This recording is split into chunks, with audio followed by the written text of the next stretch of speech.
got here today for the first time, bring the lights down, please. I don't know if your mic is working either. 50%. Is my mic working? It's flashing red too. So. Give it to me. Whoa. Holy buckets. Okay. Bring it down a little more. It's pretty hot. Down. Down you go. All right, just bring it down to the min. All right. That's good enough. All right. For those of you that got here for the first time today, everybody's got a handout now for the stuff that we're going to review today that we didn't review Tuesday. If you weren't here on Tuesday, we have the exam schedule part of the syllabus up here, and you can grab it at the end of class. It's also up in web courses, I believe. So what we're going to do is finish the syllabus today, and we'll do a little bit of practice iClick questions. And then item 3, actually, that should read Sir Isaac Newton and Kepler for the activities for today. Anyways, last time, one of the first things we did after introducing ourselves was we viewed the behavior of a pendulum, and we actually measured its oscillatory period. The symbol for that is usually capital T. We measured that a couple times. We viewed the continuous spectrum of a thermal source, an incandescent light bulb. And just to review, we used the vocabulary term continuous spectrum to indicate that all the colors of the rainbow, at least for that source, are present and nothing is missing. Then we took a look at discrete spectra of 3 different elements: hydrogen, helium, and neon. And those spectra did not have the entire rainbow. They had some spectral lines, emission lines we call those. And we viewed it through the diffraction grating. Those spectral lines are a very small subset of the entire rainbow of red, orange, yellow, green, blue, indigo, and violet. And that's why we call it discrete.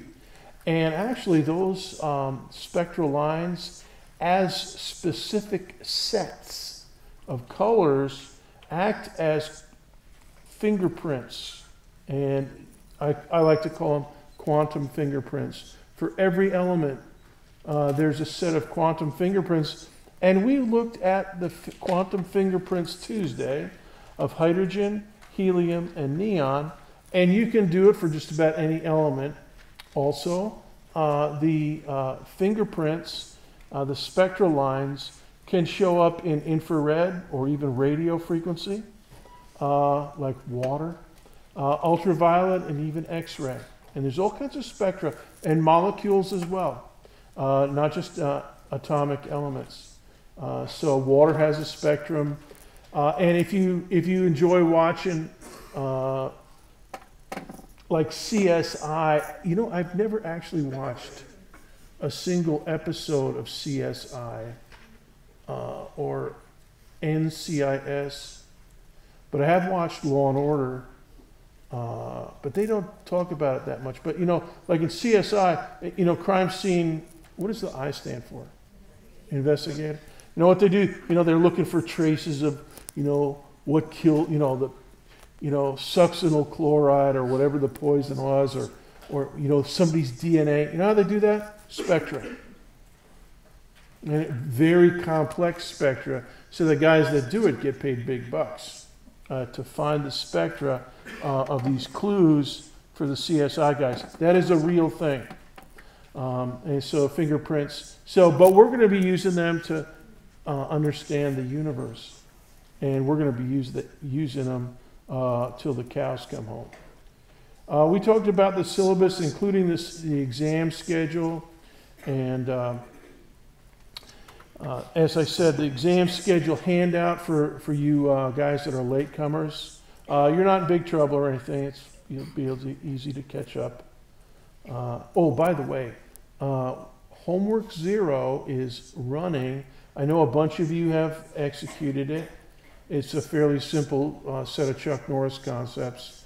And you have like 87 attempts to get it right for a 1-question, 4-option test. So you better get it. But anyways, just so you know, the attendance procedure that the feds are looking for, what they're really looking for is clicks. So even if you answer the incorrect answer 87 times, you still clicked, and that's really what they're looking for. So, but you know, eventually our regular homework, you want to try to figure it out and answer correctly. So those of you that are just here for the first time today, homework 0 is running in web courses, and you can get it squared away.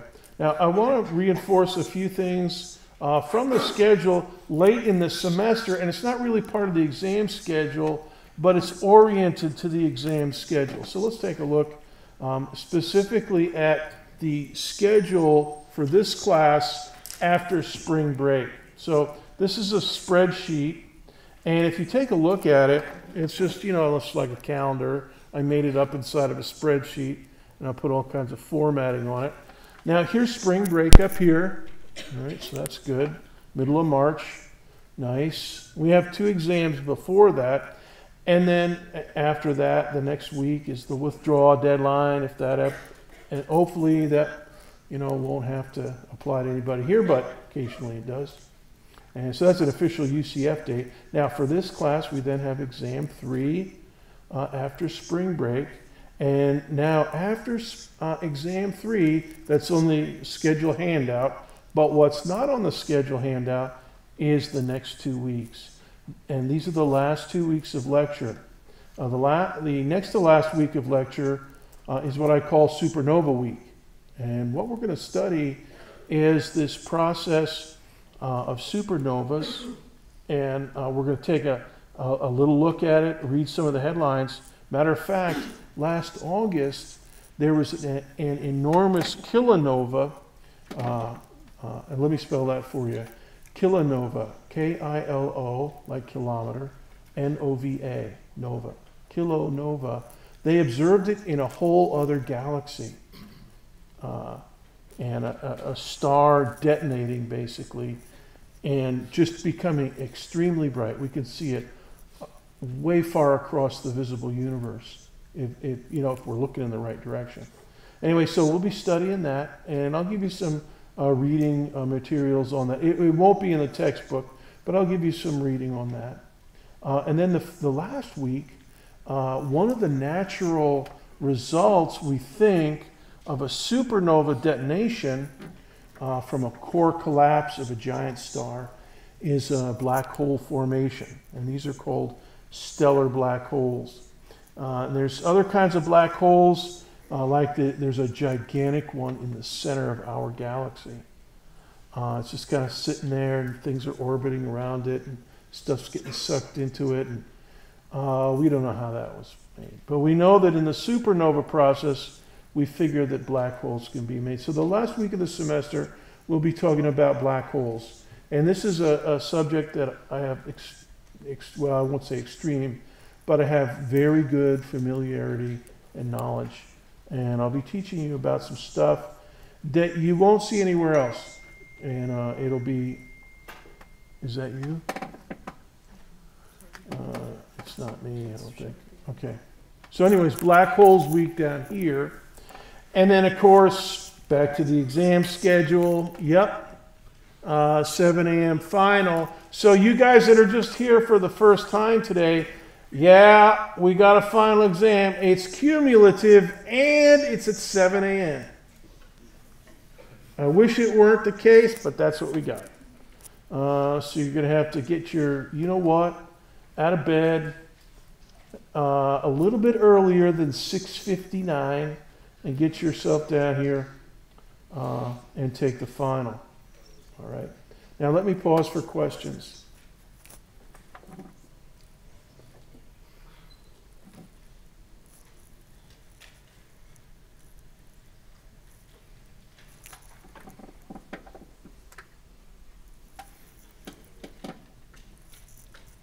Okay, let's keep going.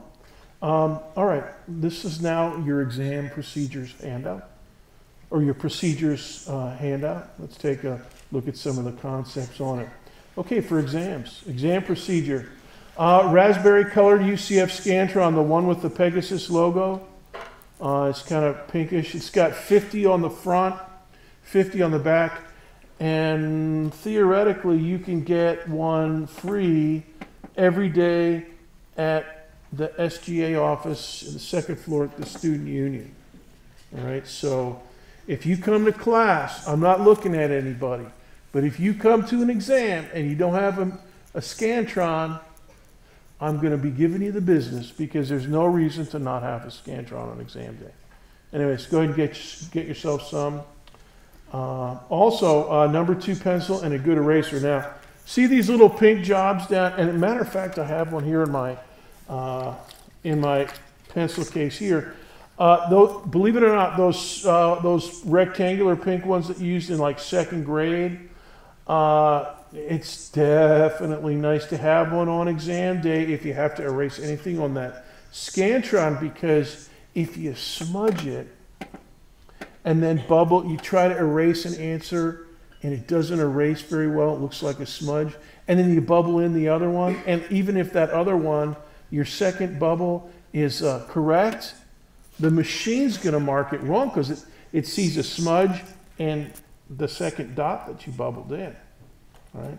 But if you use one of these little pink jobs, they erase pretty good. So, and the pencil erasers, they can be kind of shaky. They can actually tear a hole in the Scantron. So you definitely want to avoid that. iClicker 2. Yeah, we're actually going to be doing a calculation in class today with your iClicker 2. And you'll do a few in exams. And it will be in self-paced polling mode. In other words, you won't, in class you're going to be working from clickers that I project, the timing for which I control. But on exams, I'm going to give you a page of it's typically the last page of the test. And you'll just do those questions as if they were on the screen, but you'll be able to do them in any, I mean, you can do the third one first and then the first one last. You know, the first shall be last and the last shall be first, if you want, in self-paced polling mode. And you can do them before at the first part of the test or the last part of the test. So you'll be able to do it. It works out pretty nice. Also, the advantage of having an iClicker on the exam is also this.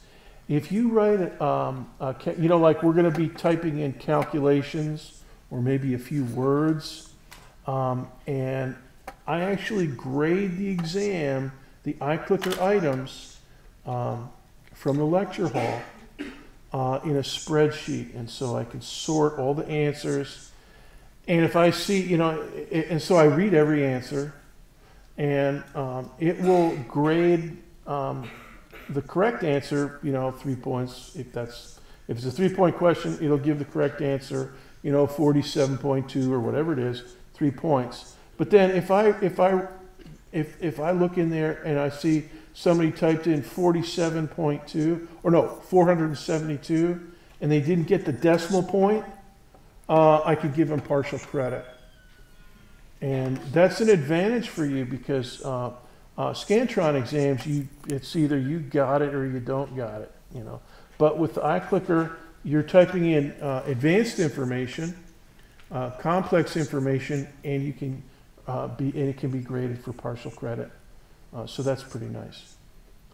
All right, calculator, yeah, it's fine. This is the $15 job that I have. This one up here. Go ahead and use that. You know, 15 bucks over at the bookstore. One of the few things that they don't rip you off on. Oops. That they don't price aggressively at the bookstore, like everything else. By the way, I sincerely regret this. If you had to buy this, what was it? Nelson, Colin, what was it? Colin, where are you at? Yeah, 60 bucks? 50? This is unfortunate. I'm going to try not to say anything mean about the bookstore, but I do have feelings about the bookstore. It's not a happy feeling. Anyways, I regret that you guys, they get your money. Anyways, but get a calculator. If you have basically what you need in this class is a calculator that has a square root key. If you have a square root key plus add, subtract, divide, multiply, you should be good. But anything like this, if you have a big graphing calculator, it's up to you. But you may not use cell phones during an exam for any reason, so the calculator on your cell phone is verboten. It's forbidden. All right, you may not use it. All right, we consider that to be cheating. All right, and we nabbed a couple guys last semester. You know, I went and sat right next to them and shut them down that were using their cell phones. It's pretty bad. So don't do that. Anyways, just keep your cell phones off during the test, and you should be fine. Now, some of you are a little bit nervous about math, and you know, that's fine. We'll try to work through the mathematical calculations and stuff that we do in class are fairly basic, but I'll go through them step by step. On exams, you won't have to memorize a formula sheet. I do not give you a formula sheet like some instructors do. What I do give you is a set of 4 or 5 matching questions, you know, 5, 6 matching questions, in which I give you a formula, you know, 4 formulas, say, and then 5 concepts or definitions, and you match the formula to whichever concept or definition it is. And so it's the equivalent of having a formula sheet, but you don't have to memorize. All you have to do is recognize. You know, recognize the concept or the definition or even the name, you know, of that formula, and then you're off to the races. But you still have to know how to use it, which you'll know from being in class, and we'll go step by step through the calculations. And there won't be a huge amount of calculations anyways. But if there is one on the test, there'll be a formula of some kind on the matching, and it's usually the first, like I said, 4, 5, 6 questions. All right, and it works pretty good. All right. Now, questions about exams.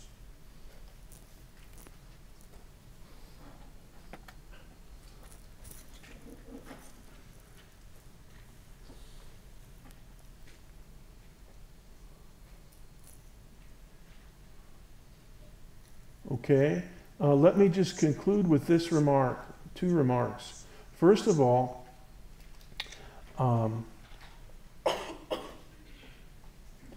you must be on time for each exam. And if you're late, but you come after the first person that was on time has finished, then you will not take the test. I will not give you the test. So you got, you know, if you're, 2 minutes late, it'll take us a couple minutes to get started anyways, like today.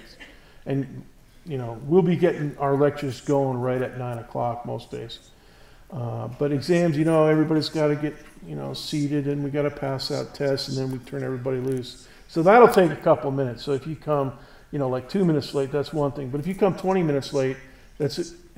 And from my experience, a 1-hour midterm, the first, and you mark my words, Jenny, and the rest of you, there'll be somebody that finishes after 20 minutes, usually.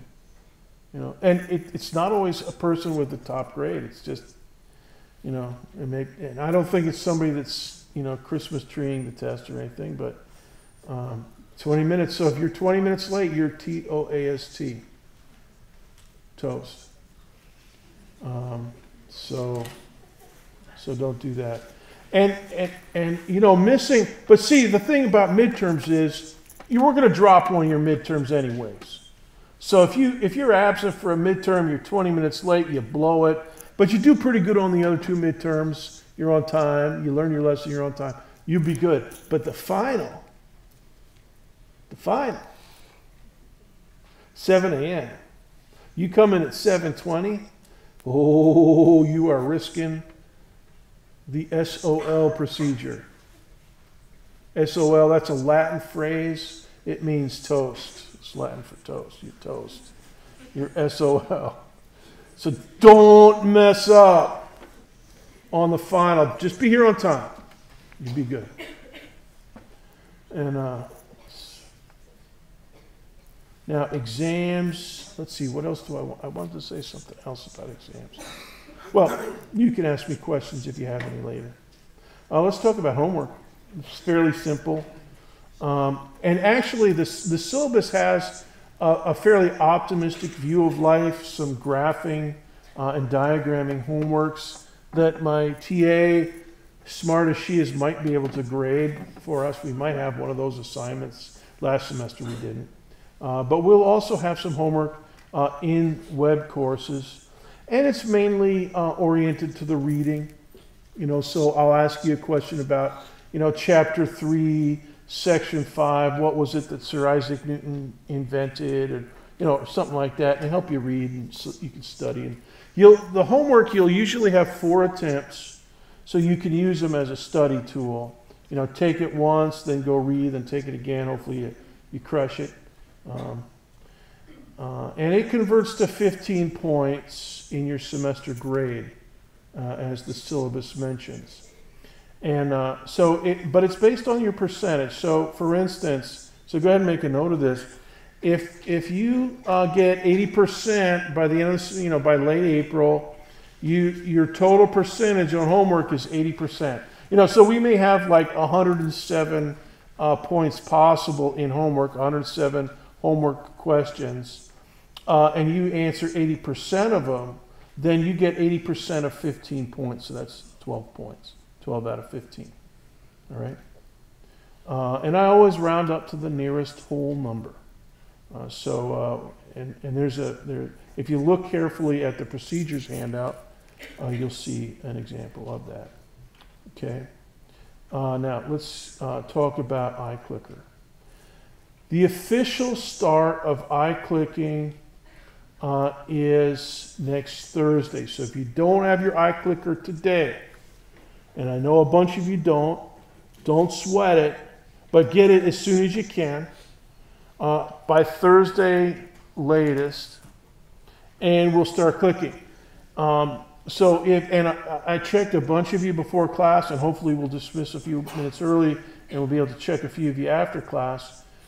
If you're registered today, you get a bonus point. If you're registered by next Tuesday, you get another bonus. Actually, if you're registered today, you get a bonus point for being registered today, and a bonus point because you're still going to be registered next Tuesday.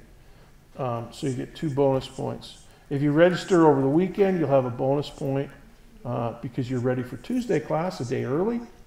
So you can start the semester with a couple bonus points. And actually, I think a small number of you were actually registered already for Tuesday's class. So I don't know how you did that, but you did it. Anyways, let's talk about some of the specs of participation. Now, the participation, the clicking, and we'll do some in a few minutes here. It depends. It's based on you participating. So that means, I'm trying to engage your so-called mind by making you think and answer a question on the fly as we go through lecture. And some of them will be kind of tough, so you'll have to think. But you'll also be able to talk it over with your neighbor in class. Then on exam day, I might even ask you the very same question, a tough one or a basic one, and you can't talk to your neighbors in the exam, but in the lecture hall, you certainly may, right, during class participation. All right, so I'll convert your performance to 25 points. And so that's based on whether you answer correctly or incorrectly. So you might say, oh, great, Dr. B's system, I can just keep clicking C, C, C, C, C for every question. and I'll get all my points. Yeah, that's correct, you will. But if you want to get bonus points, you want to also answer them correctly. If we ask 100 questions in class by the end of the semester and you've answered 75 of them correctly, I'll give you 4 bonus points. Just think of it as four bonus points that you earn for the final. They'll take a little heat off the final. All right. Now, 4 points, it doesn't seem like much, but the entire amount of pointage from participation is 25, and 4 points out of 250 is, let's see, 4 out of 250, that's 1 point something percent. What's 4 divided by 250? 0.016. Okay. It's 1.6%. So that's nice. That might be the 4 points that you need to ease across the borderline from B up to A, from C up to B, from D up to C. You know, if you're a little shaky. So you want to answer questions but for today, we're just practicing. This, the formal accounting for participation and for correct answers, that starts next Thursday. But today we're going to be working a couple questions, and you'll get bonus points for being registered today. You'll be able to click, and by the way, you'll be able to click and get a little check mark. You'll be able to log into the frequency. Can you set the frequency here in the settings to DD? It's in the settings down here. Yeah, change it there. No, DD. Let's save it. That should be good. All right.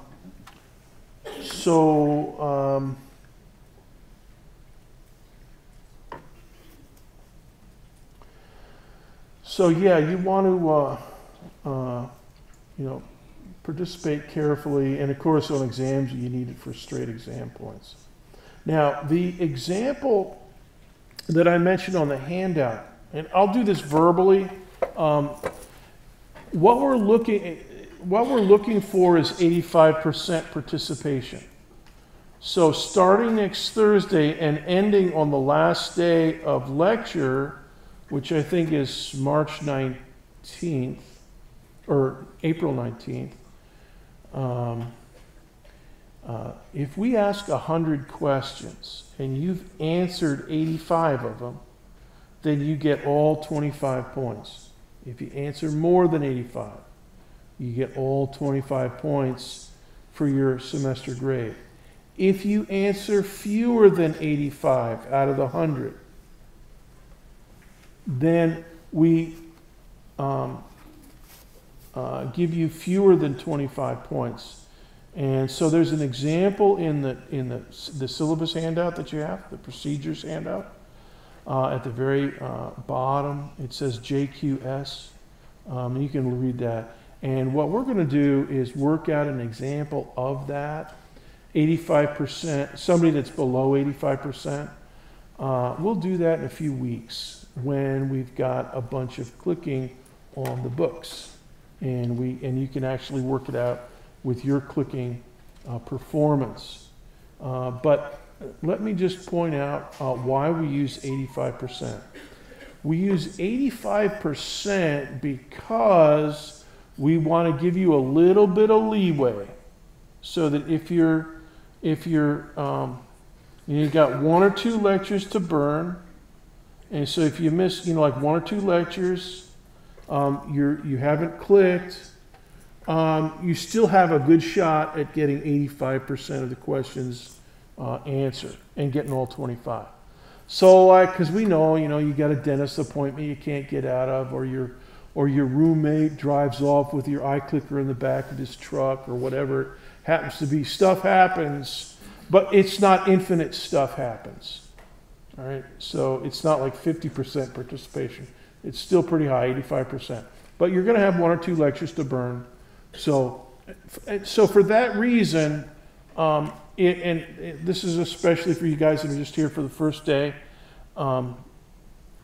If you're absent for a regular lecture, you don't have to ask my permission or let me know about it. I understand, that, you have the dentist appointment, you have issues with your roommate, whatever it happens to be. You don't have to check in with me on that. But if you're going to be absent for an exam, that's serious, and you definitely have to check in with me on that.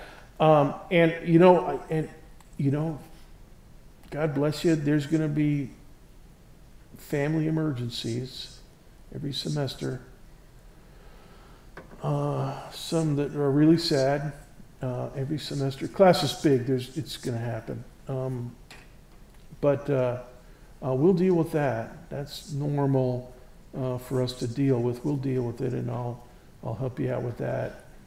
If you're gonna be absent for an exam, you have to go to a funeral in the family or something like that. That's something serious, and you do want to talk to me about that. All right. Now, I want you to register your iClicker. It says register in web courses only. We definitely want to do that. And here's an image from last semester. It looks very similar to this semester. Over in the, this is from last fall, but over in the left navigation panel, many of you have already done this.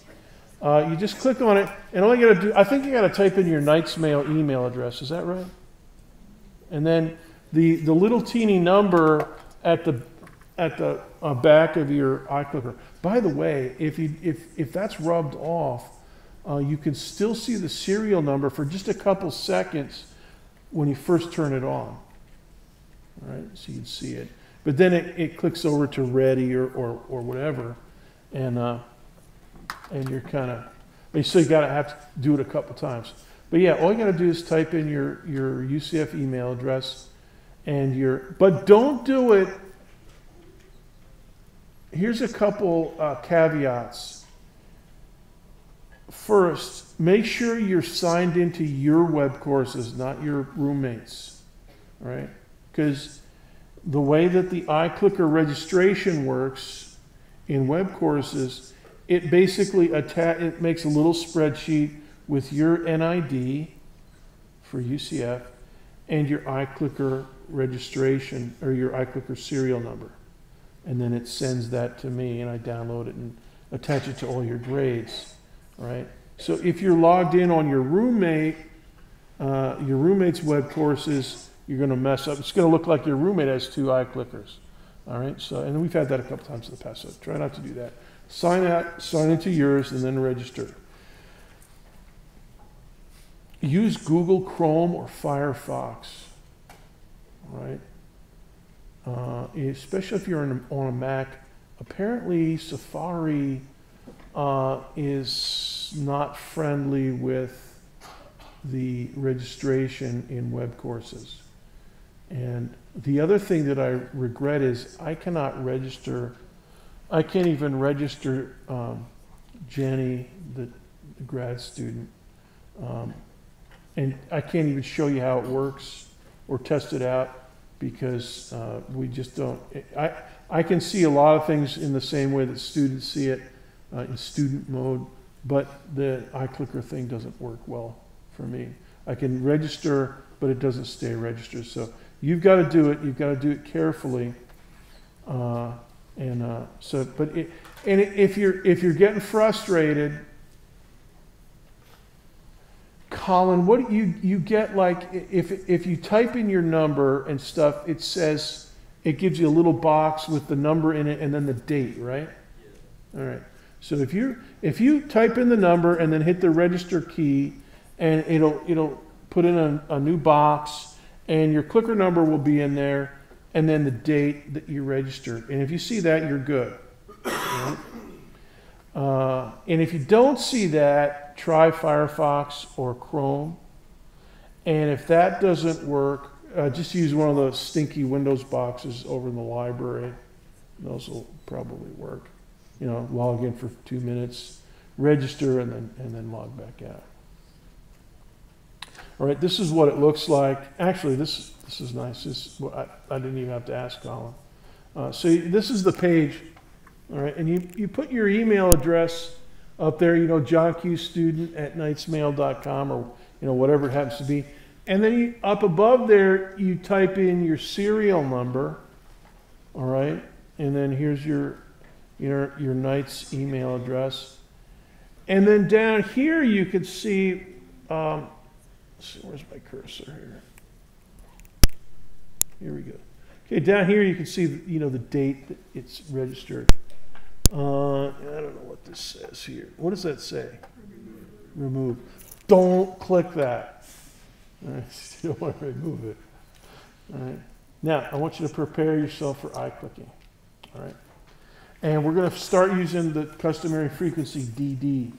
So here's what I want you to do. Can you start a new session? Okay, and we'll start with multiple choice. All right. And, okay, hold on. Okay, just hit close on that. All right, so what you want to do is hold down the power button until the upper red rectangle flashes.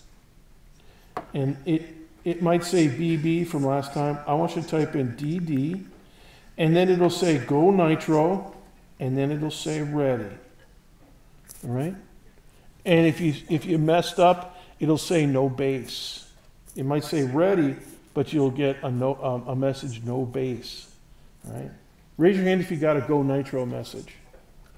Nice. All right. So let's proceedeth. Here's the message, you know, DD. So oh, by the way, this is something that this is a good point to mention it. The iClicker at the bookstore is really expensive, and unfortunately, if you use your roommates, if they're not using it on Tuesday, Thursday, 9 o'clock to 10:30, you can use it. But the bookstore wants you to buy this. And we found out, so that you got to register this, and get 60 or 50 bucks for this. But we found out this morning that if you register through iClicker, or if you register through web courses, you don't have to use this. All right? So if you have a roommate, or your little brother doesn't need it this semester, but really, if Tuesday, Thursday, 9 to 10:20, if they're not using it, you can just register it in web courses and bang. But if you're switching, if you're sharing with your roommate, he might be using a different frequency. All right, the instructor in his class might be using AA, which is the default. Okay, so we switch over to frequency DD. So you got to know how to do this maneuver at the beginning of class so that you get the Go Nitro message. Question over here. Yeah. That if you go and rent it at the bookstore, when it's used, they'll give it to you automatically. That little thing. You're renting. When you rent it. They'll just give you this. Yeah. If it's used. What? How did you get snookered into buying this? If it's used, they'll give it to you if it's used. If it's not new, they'll give you that. So if you grab it like used, they'll All right. All right. So, anyways, hopefully nobody will have to use this. And Colin, you can pick this up now after class. Thanks for letting me borrow that. So anyways, you get the DD, and then you'll get the Go Nitro message very briefly. All right, question number 1. We're running. Which is the toughest hombre of them all?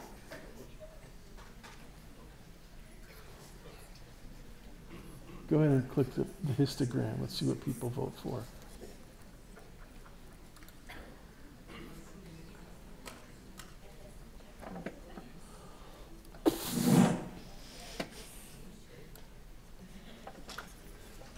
I can't believe this. See, now let me show you something else here. This can be graded this way. It turns it green, so you can be able to do that. Yeah, it's really nice. Okay, 5 seconds to vote. 5, 4, 3, 2, 1, 0. Okay, switch to computer. And here's the voting pattern. Apparently, somebody voted for Justin Bieber.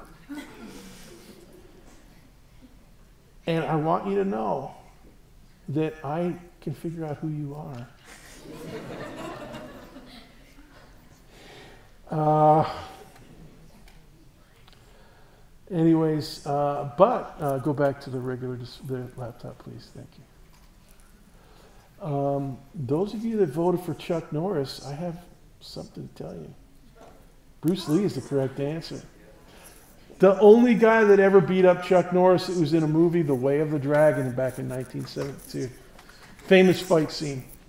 So that's a little practice question, fooling around. Justin Bieber. Ooh, let's go to the next one. All right, now this is a regular astronomy question. Multiple choice, and we'll talk about this one. If you did some reading in the introduction and stuff, you know the answer to this. Read carefully.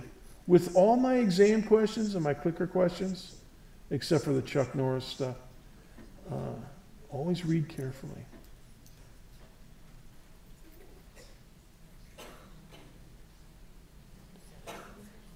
Go ahead and mark the correct answer. No. Fingertip.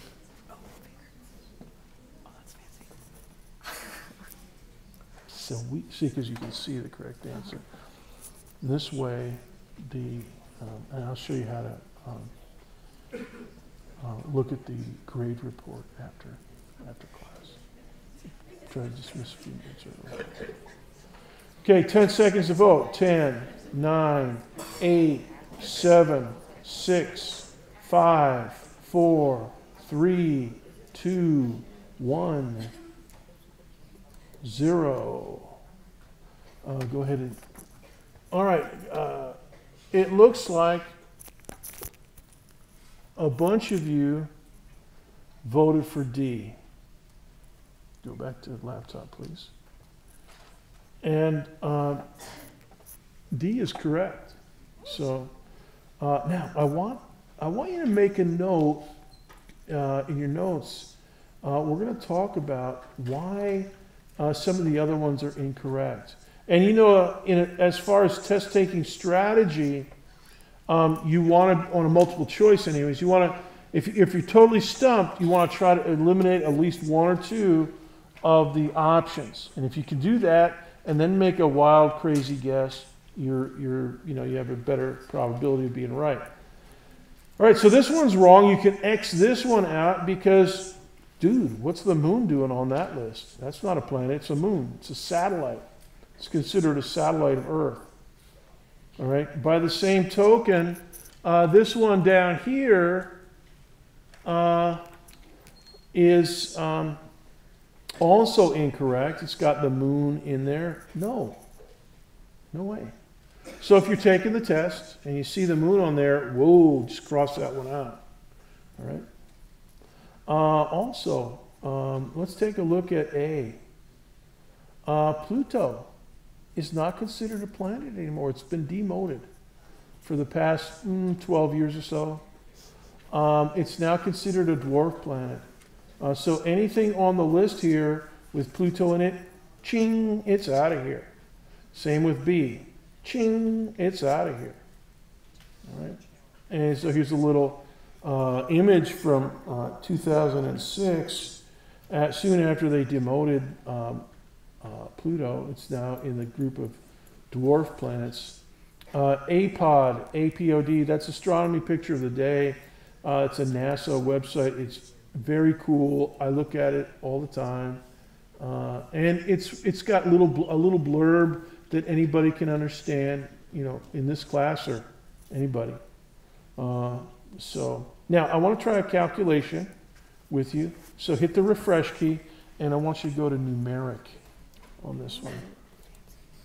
All right, go ahead and start it. and make sure you hit the refresh key, and then just calculate the length of this hypotenuse. Type in your answer to the nearest. Oh, by the way, after you hit the refresh key, it'll land you on number 1. All right. So if you go up and down, you'll be able to get 0, and there's all kinds of symbols. It's kind of like one of those little stinky track phones where you have to type the letter 3 or the number 3 times to get the letter F or whatever, you know. So, and actually, let's see, this one's, oh, and if you want to type another numeral, just type in the first one and then hit the right arrow key, and then another numeral if you desire. And now this one can be graded correctly too. Okay. Now I'm gonna show them this one to see if there's any partial credit, but probably there won't be. All right. So let me send my answer. Now remember, it doesn't know, the iClicker doesn't know when you're finished typing in numerals. So you have to tell it when you've done your last numeral by hitting the send key. All right? And then when you hit the send key, you'll get a little check mark, and that signifies, yep, Dr. B's computer's caught it. We got it. But you know what? If you change your mind, your roommate or your seatmate sitting next to you says, no, man, it's 6.5, not 6.4. If they say that, you can change it. You know, and I'll catch that one too. I'll catch everything that you hit the send key for, as many times as you send it. All right. So let's see. 10 seconds to get your answer in. 10, 9, 8.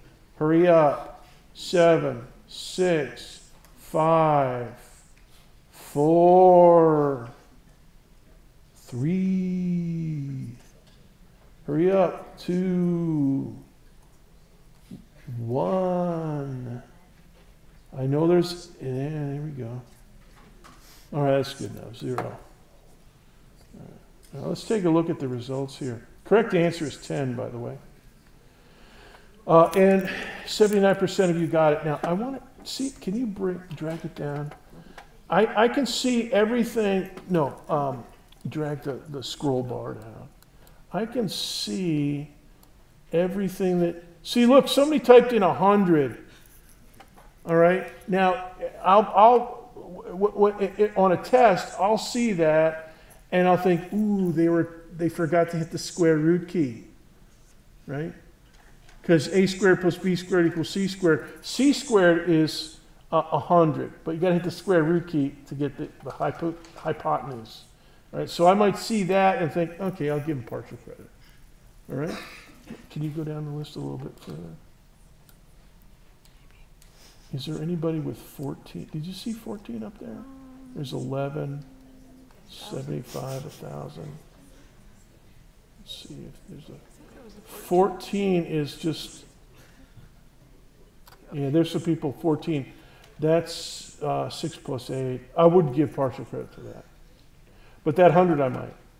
All right, so just, so that's an example of how we would use iClickers for typing in and you'll have some numbers, you know, and the tricky part is the decimal point, but this one's just a whole number today. Okay, so here's, I guess I have this in here twice. Let's keep going through all this stuff. All right, let's talk about the textbook a little bit more, and this will close out our discussion of the syllabus. And this is the free textbook. And I was really surprised when you guys started clapping and cheering on Tuesday when I said the textbook is free. But I guess I understand it. You know, I know somebody that's taking classes at Seminole State. They have a computer class. And you know what I should do next class? A question. How much did you spend? What's the maximum amount you spent for a single class? The person I know taking a computer class over at Seminole, the books that they're required to buy $357. It's incredible. Yeah, that's she is. She's going to take it another term, or because another semester, another instructor might have different books. So, but this one is free. I wrote it just so you know why I'm using this free book. I get embarrassed by the textbook authors, these textbook publishers. Because this is a huge program.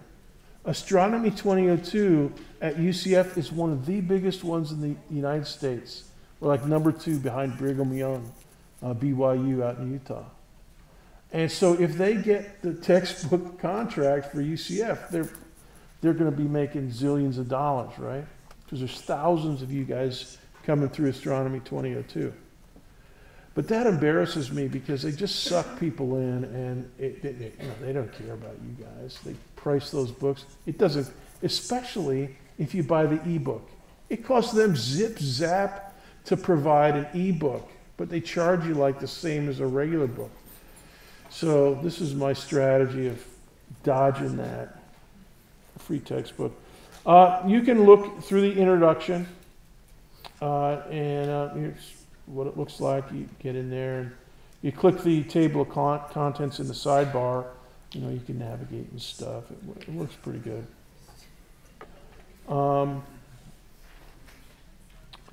So let me give you a couple comments. Sir Isaac Newton. The rules that determine the motion of the stars so far away that your eye cannot see them are the same laws that determine the arc of a baseball after a batter has hit it out of the park. Wait a minute, that's not a quotation of Sir Isaac Newton. But it's based on his theory of universal gravitation, and you'll read about that in chapter 1.3. So make a note of that, section 1.3, read about baseball. And this insight of Newton that terrestrial motion, e.g. a baseball, and celestial motion, e.g. the moon, yeah, he's the one that figured out that those were responding to the same force. And that's why it's called universal gravitation. And we're going to be studying that and its effects in the next week or so. And actually, we're going to be using the results of that for the rest of the semester. So, for instance, when we talk about black holes, Sir Isaac Newton, Einstein's theory of relativity is where black holes arose. The whole idea that this could exist arose, but actually there was an Anglican minister in England named Robert Mitchell, I think his last name is Mitchell. In the 1700s, he figured out that using Sir Isaac Newton's theory from the 1600s, that you could have a planet or a gravitational body for which the escape velocity was greater than the speed of light. He computed it. That's called a classical black hole. But so when we're talking about black holes, when we're talking about stars, supernovas, planets, orbits, Sir Isaac Newton's right in there with us, and his whole theory of universal gravitation. So it's something that we're going to be talking about all the time. Here's one that is, I'm going to key this to Galileo. New experiments, and this is also from section 1.3, new experiments and observations can lead to new, more sophisticated models. Models that can include new phenomena and laws about their behavior. The general theory of relativity proposed by Einstein is a perfect example of such a transformation that took place about a century ago, back in 1915, when he developed it and published it. It led us to predict and eventually to observe a strange new class of objects that astronomers call black holes. But the person that established this whole idea of observation and experiment, basically controlling the theory of what you say about the natural world is Galileo. You know, if you ever go into a courtroom, or if you could listen to crooks in a police station, you know, giving lame excuses about why they committed a crime, or in a courtroom, listen to a defense attorney make some extravagant claim about why it's not possible that his client could not have committed the crime, you can claim anything. You know, you can claim that the moon is green cheese. You can claim that, yeah, the dog really did eat my homework. The dog really did eat my alarm clock before the exam because I have a really tiny alarm clock made of bacon. Yeah, right. So you can claim anything. You can make any kind of claim, you know, like an alarm clock made of bacon. But that doesn't mean jack to Galileo. Because Galileo said, all right, that's a nice claim. What are your measurements? Is there a pattern in your measurements? And if not, you got jack. You got exactly jack. You know, Galileo said, you know, that the universe is like a book. And we can always read and gaze through the book. It's a beautiful, enormous book. And that it's written in a language of mathematics. Circles, triangles, geometric figures, numbers. And without being able to understand that mathematical logic, it's like a labyrinth that you don't know what you're doing. And so Galileo said, if the numbers don't back you up, some measurement of distance or time, you know, some measurement of mass in a balance, you've got jack. You can't, you know, you can say it till the cows come home, but if you're Professor Galileo saying, forget it, Charlie. I don't, you know. And Galileo established this entire, the two things that he established, we're locking into both of them. His whole idea of physical science, you know, the grand book of the universe that we study. And then the other thing that he's famous for, you know what it is? The telescope. He didn't invent it. The spyglass, he didn't invent it. But he's the first one that studied the heavens with it. That's the thing that he did. That was what really made him famous. But the whole idea of physical science, yeah, it's Galileo. So experiments and observations lead to more sophisticated models, yeah. And Galileo was the first one that started doing that. So there's a difference between a data set and a data set with a mathematical explanation. Galileo said, if you have a data set and there are patterns, there's got to be some mathematical, or your explanation has got to have words and a mathematical backbone, right? So you write a book about it in words, and Galileo mostly wrote in Italian, sometimes in Latin, but a lot of geometric figures and formulas and stuff, all right? And that's what he insisted on. And so everybody in here, we're all students in Galileo's school. Even Sir Isaac Newton. Sir Isaac Newton was his #1 TA, just like Jenny over here. Sir Jenny Newton, or Lady Jenny Newton. You know, Sir Isaac Newton, he came right after Galileo, and he brought it all together. Universal gravitation. So, let's do a few more comments here. All right, now, I want you to read in section 1.5 over the weekend. I'll give you a regular homework assignment. It's going to be due Tuesday. Won't be ginormous, but it'll be something for you to do. So homework 0 and then homework 1. Homework 0 is running now. Homework 1 will run. We're not done. I'm just telling you what's happening, what's ahead. About light, the speed of light. For a star 500 light years away, the light we detect left 500 years ago, and it's carrying 500-year-old news. That is actually a profound statement. It's a statement about information and the speed of light, photons carrying information, which is basically everything that we do.